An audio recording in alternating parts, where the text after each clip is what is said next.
Hello. Hi there. How are you? Hello. Okay, everybody. Everybody's here. No pressure for a man with the topic of the film. No pressure. Right.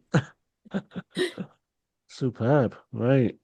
Who's here then? Galina, Lizzie, Holly. Is the Not joining us.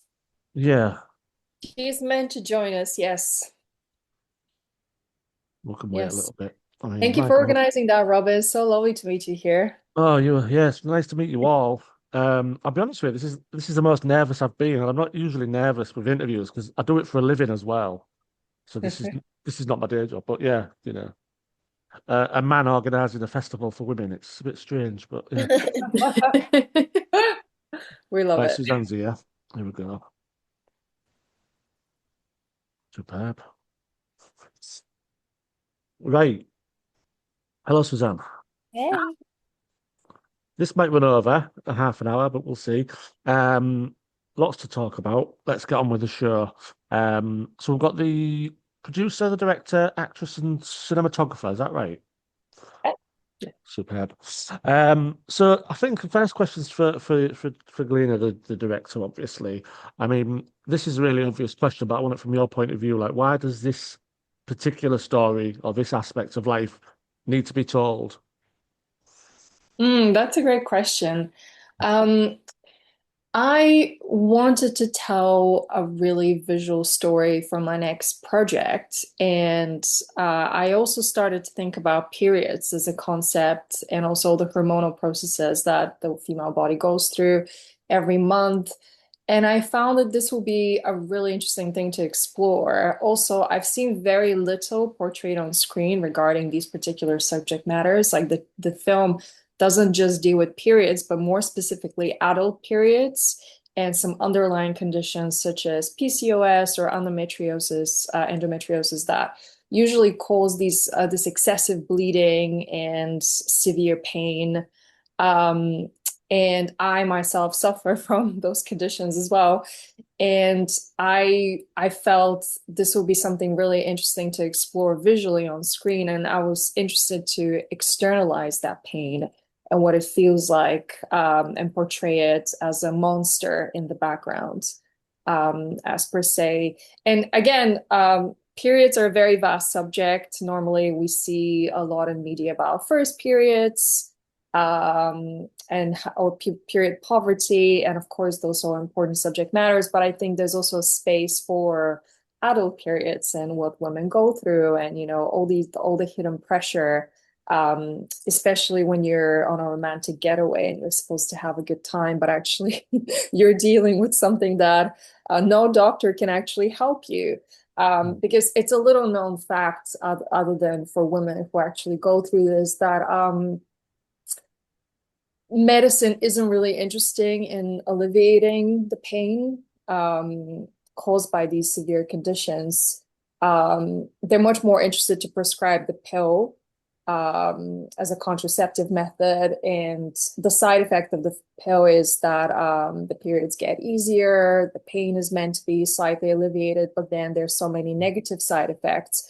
But other than that, medicine hasn't progressed far enough to help in other ways. So you live with a condition, um, and have, just an easier time overall. When you go to your GP, what they'll say in these situations is, oh, after you give birth, um, things should get easier and all the hormones are meant to even themselves out. And generally women have an easier time. Sometimes they say you need to give birth twice.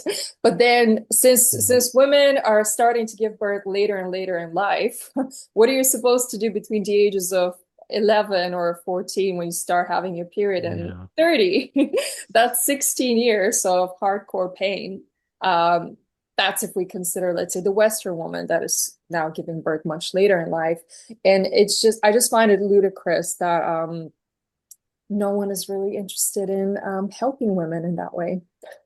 Yeah, I mean, my partner's very strong on the subjects, and she's looks at like just general research, just generally the research on women's health is so far behind, as well as the filmmaking, which is what we're discussing today. But um, I suppose your film, not even from a man's perspective, but it does show that discomfort. And you also show the dynamics of not necessarily just to a man or somebody who doesn't understand, you show how that can pull at seams of a relationship a little bit, which I found really interesting. So just from a writing perspective, how did you formulate that as a screenplay? Did you want to have that relationship tension as well as, I mean, not really tension, but it is that awkward moments where a man perhaps doesn't know what to do. And then Yeah, you've got that definitely. almost like body horror, I would argue, in some respects. Like certainly Yeah, one particular scene, yeah. yes, I tried to add a few little elements here and there around everything you mentioned because I think some of the inspiration came from I wanted to explore the concept of a woman in nature versus nature. Mm. That's why we have all these scenes around the tree with overgrown roots and the connection of the main character, Kat, and how she feels and how that changes throughout the film. But also, that subtle pressure that women feel, especially at the start of a relationship, especially younger women trying to please, trying Mm. to be, always in a good mood, always available, and what that feels like. Um, so yes, the relationship tension is certainly there in the background, and the male character, he's trying to help, he's trying to understand. I think he's just like most young men, he's in the dark and he has just no idea what is happening. Yeah, and I think Because those yeah, things are you uncomfortable to discuss, especially early on in a relationship, I think. yeah, and I think you probably all experienced different conversations like that, and I have where he was probably maybe in one of the nicer sides of it to some extent. He was, he tried to do something that was related to it, but while keeping out of the way. Yeah, I mean, I loved it, and I'll mention because you're in the competition selection. I can't say too much about what the jury have said, but we've got 9 people watching these 21 films, and this one has been spoke of so highly. There's a few films, there's a select few films that always stand out, and this one was one of them. Across the board, the way it was shot, the performance of Holly that sent it there, and just the story you told. So congratulations on that. Oh, thank you Um, so much. That's great to hear. yeah, I can't say too much because it's sworn to secrecy. I've locked them in a little room. They're not on out yet. Um, but I did speak to them the other day, and this film comes up a lot in high positive esteem. So I'll quickly come to Lizzie if that's okay, and just ask sort of your role in the project and how you came to work with Galina on this particular project. Good question. Well, actually, I came to this project with Galina because of Suzanne. Actually, I had worked with Suzanne on a previous project some time ago. And I think when Galina was looking for a producer, well, there's another producer as well. I think Joe Ferrugia, who also helped produce. I don't think Joe wanted to do it on her own. So I think Suzanne kind of recommended me. And then I met with Galina. I loved working with Suze and I loved when as soon as I met Galina, I was like, absolutely, I want to be on board. So yeah, so that's how I came to, and my company, LDub, focuses on female focused narratives. Like that's kind of the projects it makes. So it really aligned with my ethos and the other projects that I make. And I want to tell stories that aren't normally told, you don't normally see on screen. So this really aligned with that because still it's so ridiculous in 2025 that periods are still a taboo and it's not really talked about, especially like this, and people don't know about it. Like I am very lucky. I've never really suffered with any problems like Galina has. So even I wasn't really aware of the kind of complications and what comes with it. It's always been very smooth for me. So I think it's really important that these kind of stories are told. I suppose the same question to Suzanne then in a way, but in respect of like your collaboration with Galina to shoot this short film. Oh, sorry. What? I forgot the start of the question. All right, Or was it? just I suppose how you got involved. I kind of know now how you got involved a little bit with Lizzie, but how did you come to be part of the project, and then talk a little bit about your collaboration with the director. So we met through we're part of the BAFTA Connect program, and a couple of years ago, one of the cohorts asked amongst the group if anybody would like to do short films together. And they created a micro shorts, BAFTA crew micros. It wasn't to do with BAFTA, although they did allow them to put the logo at the end of the films. It was just a group of us that took it upon ourselves to say, well, we're here because we all want to make films. We want to get into filmmaking. So we independently created groups, and me and Galina were matched up to do a micro short together. And we did and got along really well. And that was called Gliding. That was our first collaboration. And then we did this. That was was it 2020 we did that, Galina? I'm forgetting. Yeah. Yeah, so we and so that did quite well as well. It was really nice. And then Galina approached me with the idea for Let It Flow. And I loved the script. I loved that it was a really positive, takes you on a journey, an emotional journey, but it felt uplifting, and it didn't use also too much dialogue. It was more sort of showing you this experience, and it felt like it came from a really truthful place.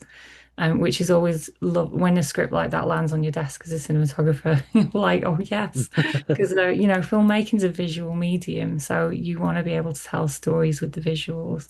And also being the editor, Galina had a very clear idea of how she wanted to put the images together at the end as well. So we worked together on some lookbooks right from the beginning. So I knew the sort of themes and influences. Where we put some visual references together and then sort of scaled down to what we felt suited each scene throughout the film. And yeah, took it from there. Yeah, because there's three aspects. There's a little bit of imagery. There's the nature, and then there's also capturing the characters as well. So yeah, I really loved the look of it. It was really, really great. I suppose I could bring Holly in as well, because she's been sat there quietly for so long. I suppose casting wise, then, how did you land this role? And I'm going to say something might be a bit strange, but I think it's definitely a positive. Is that you've got kind of a earthy look, which really suited this type of film. That's a really positive thing I'm saying there. You sort of suit the nature of the film, excuse the pun. So please take that as a compliment. I will. I will. Thank you. But tell us how you got involved with this. And again, working with Galina is such a, I don't know if it was intense for you or it was liberating. It was most definitely liberating. Don't get me wrong, also like a huge challenge for me as an actor, and very similar to what Susan's just said. When a script lands on your desk like this one, there's a part of you that goes, oh, that's going to be a little bit intense for me, a little bit challenging. But then, the actor brain of you that wants to, tell real stories and, present things in the industry that people are dealing with day to day, you go, oh, yes, brilliant. Yeah, I want to do this. I was also very lucky that the film and this lovely team of ladies came to me, which was wonderful. That doesn't happen a great deal in a young actor's career anyway. So I was very fortunate that I don't know who saw me where, who saw me do what, but the film came to me, which was a real blessing. I'm extremely grateful for it. And it was an incredible experience on the whole, working with Galina, with Suze, with Lizzie, with Joe, with Antonio, who's in the film with me. Yeah. It was a real labor of love. We were in this house for a weekend. We shot it over 2 days. And so much energy and drive was put into it that the liberation outweighed the intensity. Yeah. And it was an incredibly safe environment, and I got to play and explore. So yeah, very grateful. I could talk about it for days. Well, a quick question as an actor, then there's two things really, like the dynamics of that relationship, but also there's some physical scenes. Which would you say you found hardest, or I don't know if hardest is the right word, or struggle to bring to the screen? Probably, actually, going back to the point that Sue's made, that loads of it was actually a lot of it by myself, no dialogue. And I had done some stuff like that previously. My first job was in Call the Midwife. Again, quite a harrowing, intense experience. And I shot a lot of that by myself. Right. And so it was really interesting to come back to, because it's a completely different beast. You know, no one really teaches you that at drama school. Everything's very scene focused. Everything is very scene partner focused, you know, reacting off of someone. So actually, I would say that being alone and doing those really intense scenes, specifically as, you know, sort of towards the end of the film, the crescendo of Kat's pain is getting higher and higher. That was probably the hardest, but again, the most liberating, to get to explore that pain. And that I also have had a really rocky experience as a woman with periods. Doctors thought that I had endo for a really long time. Turned out I had something else. It took a really long time to get properly diagnosed. So getting to explore those themes and her pain, primarily by myself. A lot of it, sometimes the stuff that's shot on the red light, I was by myself in a room with a camera. So yeah, that was a very long-winded answer. No, it's a great answer. It sort of brings me on to the elements of body horror that I touched on. There's one particular scene, Galina. I mean, with that in the script, because it's such a naturalistic film, did you restrict yourself to how much imagery you'd put in there? And with that one particular scene, I think you know what I'm talking about. To me, it's quite cringy. There's a bit of, using the right term, body horror. Is that something you were going for? Because the film's not a horror overall. So, so Galina, how did you sort of restrict yourself with that? Did you want to put more or less imagery in there? Yeah. I'm thinking there were more imagery that we were supposed to put elsewhere in the film. I think it was just one image we didn't have time to film. But with this particular one, yeah, again, it's what I mentioned earlier, externalizing that pain and what it feels like. It literally feels as if someone is just nailing your intestines, or, you know, something's opening inside of you. And I really wanted to show that in with Holly, because we talked a lot about the film and that scene and other scenes beforehand. We didn't really do much rehearsal, other than, you know, on the day blocking the scenes with the other actor. But for that particular scene, I have to say she completely blew me and Suzanne away, because we were, it was such a small space and it was just me and her in the room. So me, Suzanne, and Holly, and I think the focus puller. And when Holly just collapsed on the floor and started breathing heavily, we were both like, we just tried to keep it going for as long as we could. So I loved her interpretation, and she really surprised me in many aspects, because when you cast, you follow your intuition and you feel you find the right person for the role, and you talk a lot about the film and what it feels like and what it's about. So I knew Holly understood it very well. And then on the day, especially those scenes where she was on her own, there's so much that she just brought to it that I had thought of it in a different way. But that's why I love working with actors, because they just surprise you, and you just take it, and it's a blessing and use it in your film. And I was hoping with that particular scene with the morning pain,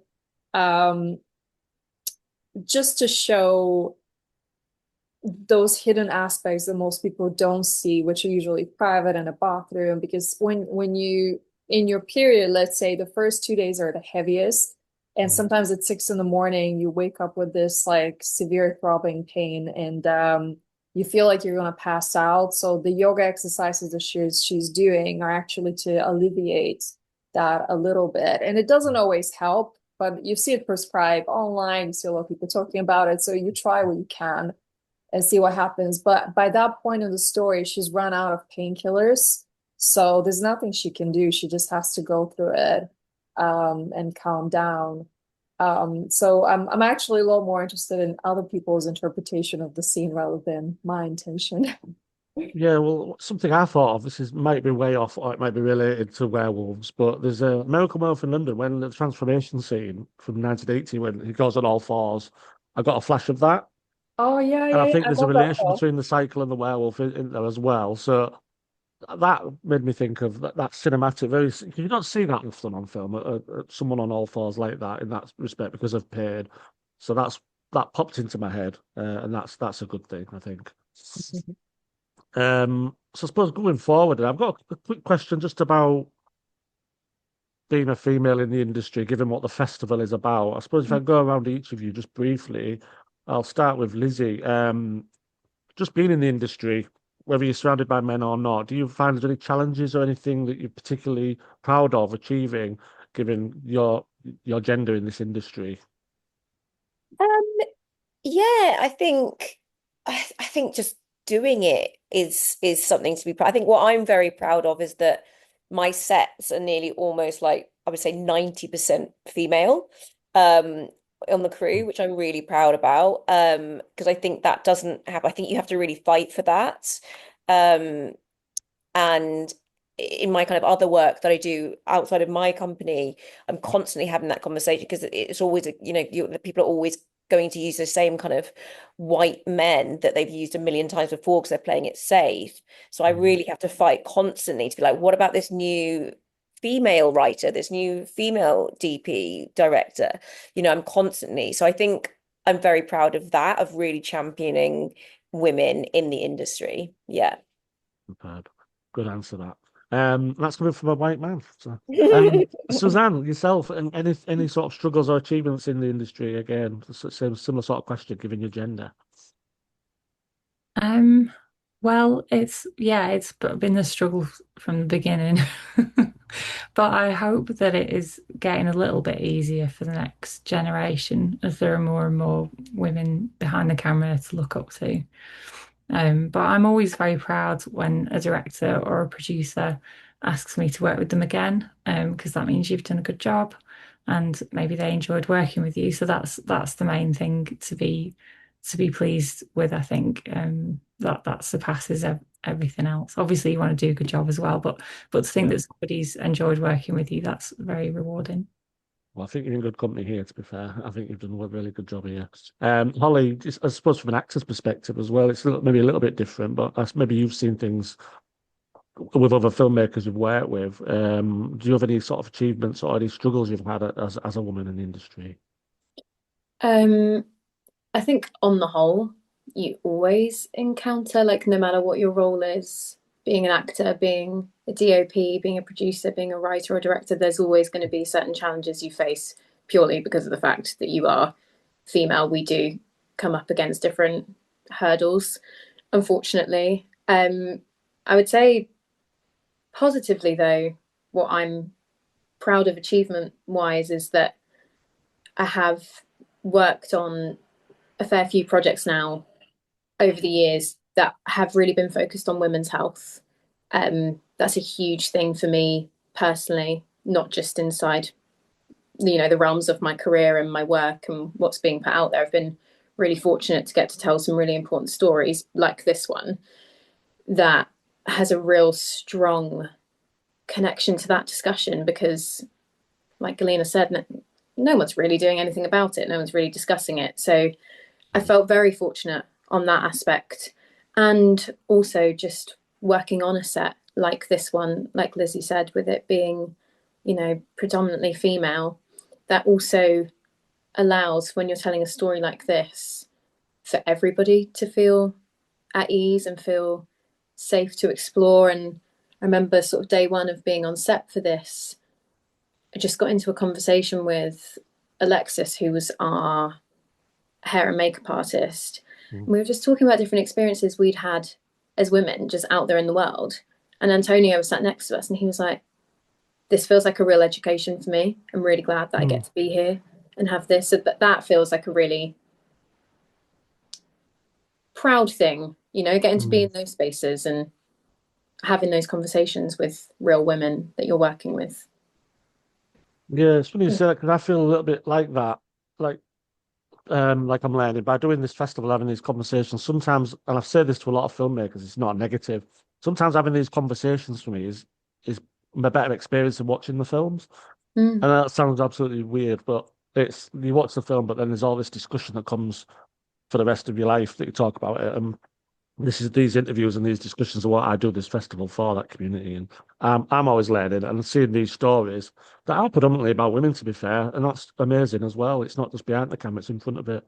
Um, so yeah, sorry, Galina. Yeah, it's your turn, I think now. Very distracted by your background, by the way. All them films. Incredible, isn't it? Every Yeah, time, it is every time I do a Zoom with her, yeah. I'm always amazed.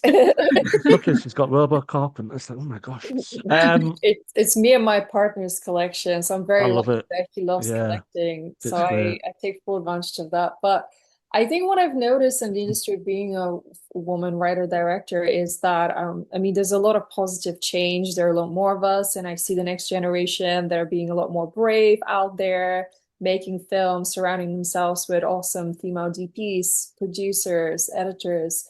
And it's great to see that you're not waiting for permission anymore to go out there and make films.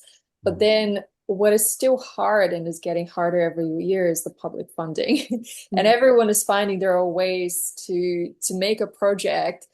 But in reality, you get to a stage and you notice that other than the low budget space in the medium to high budget range, it's still predominantly male dominated. So I'm talking about, let's say, making your second feature or working in TV. It's still only, I think the American stats showed like 20%, only 20% of the working directors are women in TV. And that's where predominantly directors make a living. And now that the industry is subtracting, it's quite I feel everyone is in a survival mode in a way. I'm not saying there'll be less women coming into this. I think more women are encouraged to enter the filmmaking business, but having a career is a whole different thing altogether, as opposed to making a few projects and making your first feature and getting your leg in the door and directing your first TV gig. So that's what I'm always curious to talk about other more successful women out there. Like, how do you navigate all that? Yeah, yeah, it's long. I always think as well, like you say, getting into the industry is one thing, but I do think for me, from an early age, when you're encouraged or you're surrounded by what a man or a girl is going to grow up to do, that's still, it's not as bad now, but it is still. So even as a kid, you think, well, I'm not going to be a filmmaker, am I? Because I'm a woman.